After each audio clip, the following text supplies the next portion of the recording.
I want to talk about censorship because censorship is real when it comes to DeFi and crypto space. And here's a recent tweet by our friend Ben Armstrong.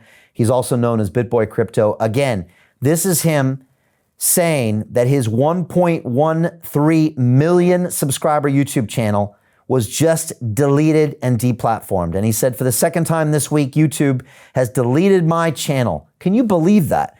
I got this news and I was shocked. And this is from someone who went head to head with YouTube last year. I had hundreds of videos deleted. I had the second largest YouTube live stream in the world deleted and banned 30 minutes after we got done with that broadcast.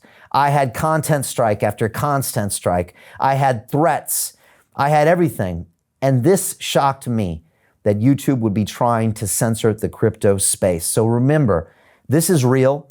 You've got technology platforms out there that are trying to stop you from learning about DeFi and crypto assets. And that's why this is an important part to understand about what's going on with this technology. And here's another headline that we see out there as well. And again, you can read, why was BitBoy Crypto banned from YouTube? The Twitter community saved this channel. And that's exactly what had to happen with BitBoy Crypto. And again, we saw another crackdown.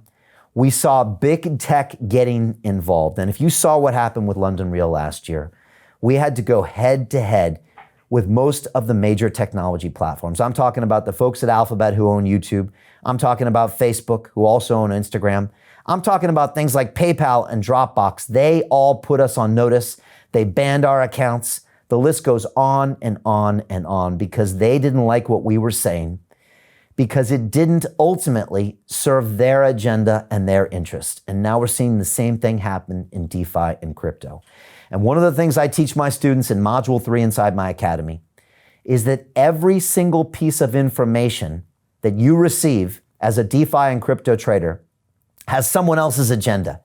Most of the time, they're trying to get you to transact. And that's what's happening with all these apps. They're trying to get you to trade all hours of the day, like 95% of crypto day traders, and they want you to lose all of your money in this new marketplace. But they're also trying to restrict information from you. They're also trying to control information. And so for every headline you read that tries to scare you about crypto and tell you that crypto is for money launderers and drug dealers, there's another headline that you never got to see because of censorship. Now let me ask you a question. What's the video that BitBoy Crypto won't upload now because he's worried about being censored on the platform?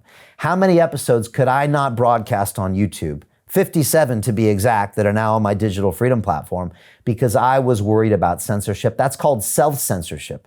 Now I can't even say what's on my mind because I'm being threatened by our big tech platforms for them trying to limit my message and limit my income. So let's be honest with what's happening here, folks. We got the banks, we got the governments, we got the technology platforms. They are all complicit because it's in their interest not to allow you to take control of your financial future. It's in their interest to keep you out of crypto trading and the DeFi asset class. They are trying to stop you. They're trying to withhold the information, and they're going to find a way for them to make money on it. They're going to find a way to control this agenda. And in the meantime, you are going to pay the price when it comes to fees, transactions, not being in control of your own money, being taught that you're ignorant and you can't even control your own money. And now we're seeing these tech platforms being involved. And then the worst thing about censorship is you don't know it's even happening. And I meet people on the streets all the time and they say, oh, Brian, it's good to see you don't have a problem with YouTube anymore. And I said, what are you talking about? I'm being censored every single day on these tech platforms. And they say, oh, I thought that was over. It's not over because it happens and it makes people self-censor as well. And so you're probably saying to yourself, well, Brian, what can I do about it? Well, you can do three things. Today, you can take action. You can take control of your finances. You can take control of your freedom, and you can take control of your future. Today is the day for you to invest in crypto assets, to invest in the DeFi ecosystem, and to educate yourself. Find yourself a mentor. Find yourself a peer group. Find yourself a trading transparency group that can hold you accountable to invest in this incredible opportunity for the future. And that's what I tell my students, and that's what I'm telling you to do right now. And I want to play a final video here from Andreas Antonopoulos all part of this conversation I had with him 4 years ago, and it's still relevant today. And this is Andreas talking about more of what's happening behind the scenes when it comes to how they control your money and how they control your mindset as well. Here's Andreas. Scenario B is a world in which we have a fully connected economy using a form of currency that is neutral, transparent, global, and open, belonging to everyone, requiring no qualification to enter or access the system, and not under the control of any government or bank. That's what Bitcoin offers. And so you can make that choice once they flip the switch on you, or you can start now. And you can change the trajectory of this world by opting out from a system of totalitarian surveillance. There is no reason why we should accept or believe in totalitarian surveillance of finance by governments. They will not use this to protect us.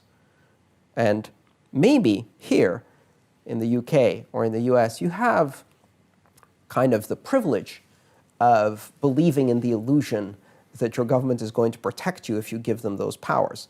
The UK just handed the UK government the most draconian surveillance powers in the history of modern world with this Snoop's charter, right? Yeah. And with barely any dissent whatsoever. So no dissent was heard now. Well, no dissent is possible now. Try, see what happens. And this is a very dangerous path to go under. And people in countries that have already experienced totalitarian regimes know this, right? They know they can't trust government.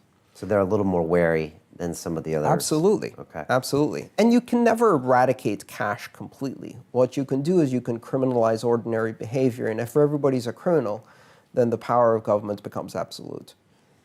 If you can throw anyone into jail anytime you want, then government has enormous power. Everyone's a criminal.